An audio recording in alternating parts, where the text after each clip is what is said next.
নমস্কাৰ মই মনমৰি দেৱী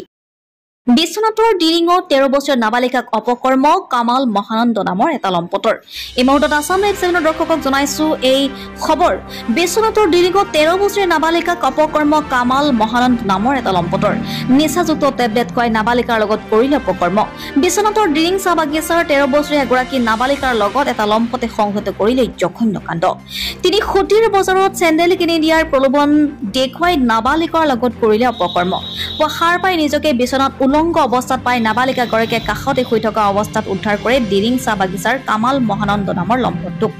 কামালৰ ঘৰতে থাকি তেওঁলোকৰ গেলামাল আৰু ফাষ্ট ফুডৰ দোকানত বিগত 3 মাহ ধৰি কাম কৰি আছিল কিশোৰীগৰাকীয়ে বৃহস্পতিবাৰে বিয়লি 3 খুটি বজাৰত চেণ্ডেল কিনি দিয়াৰ চলেৰে শহুৰেকৰ ঘৰলৈ কামালে লৈ গৈছিল কিশোৰীগৰাকীক নিশা নিচাজাতীয় টেবলেট সেৱন কৰাই কিশোৰীগৰাকীৰ লগত অপকৰ্ম কৰাৰ অভিযোগ উঠিছে কামাল মহানন্দৰ বিৰুদ্ধে শুক্ৰবাৰে দিনৰ ভাগত কিশোৰীগৰাকী অসুস্থ হৈ পৰাত সমগ্ৰ ঘটনা পোহৰে অহাত পৰিয়ালৰ লোকে এজাহাৰ দাখিল কৰে আৰক্ষী থানাত ইতিমধ্যে শুক্ৰবাৰে নিশা বিছনাত আৰক্ষীয়ে কৰায়ত্ব কৰিলে কামাল মহানন্দক আৰু নিশাৰ ভাগত বিছনাত জিলা চিকিৎসালয়ত কিশোৰীগৰাকীৰ স্বাস্থ্য পৰীক্ষা সম্পন্ন কৰি ঘটনাৰ তদন্ত আৰম্ভ কৰিছে বিশ্বনাথ আৰক্ষীয়ে আৰু এই ঘটনাই সমগ্ৰ অঞ্চলটোতে চাঞ্চল্যৰ সৃষ্টি কৰিছে বিশ্বনাথৰ পৰা ৰমেশ চন্দ্ৰ স্বৰ্ণৰ ৰিপৰ্ট আসাম লাইভ 7 সন্ধিয়া মানত সময়ত এই ছোৱালীজনী যেতিয়া কপি আছিলে জ্বৰ মোৰ বেগ কেনেকুৱা হৈ আছিলে তাৰপিছত তাই সোধাত কি হৈছে তোমাৰ লগত তো তাই কৈছে যে নাই বোলে মোক যোৱাকালি মোক এই চেণ্ডেল কিনি দিয়া 3 খুটি লৈ গ'ল আৰু 3 খুটি লৈ গৈ যেতিয়া ৰাতি সময়ত কিবা মেডিচিন দিলে চাগে টেবলেট দি খাই দিয়াৰ পিছত ছোৱালীজনী বেহুচি নিচিনা হৈ গ'ল তাৰপিছত ৰাতিপুৱা যেতিয়া সাৰ পালে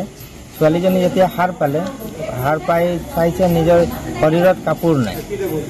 নাই আৰু লগতে এই কামাল মহানন্দ বোলা ল'ৰাজন শুই আছে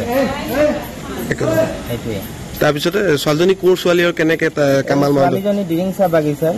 চাহ বাগিচাৰ আৰু এতিয়া এই ঘৰৰ পৰিয়ালে থানাত দিলে থানাত দিয়াৰ পিছত আজি এই বিশ্বনাথ মেডিকেল কৰাব আহিছে মানুহজনৰ লগত কি সম্পৰ্ক হয় ছোৱালীজনী এইটো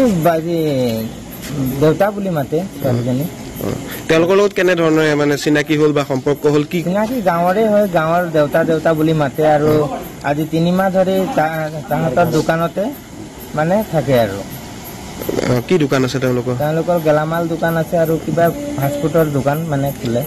এতিয়া সিহঁতক সহায় কৰি দিয়ে কিমান বছৰ বয়স ছোৱালীজনী প্ৰায় 13 বছৰ এতিয়া ছোৱালীজনী কি জনাইছে কি হৈছে আচলতে ছোৱালীজনী কৈছে যে মোক কিবা এটা মেডিচিন খুৱাই দিয়াৰ পিছত মই মানে এই টোপনি গুচি গ'লো টোপনি যেতিয়া সাৰ পালে তেতিয়া তাৰ শৰীৰত একো কাপোৰেই নাছিলে আপোনালোকে কি সন্দেহ কৰিছে এইটো কি হৈছে কৰিছে যে আজি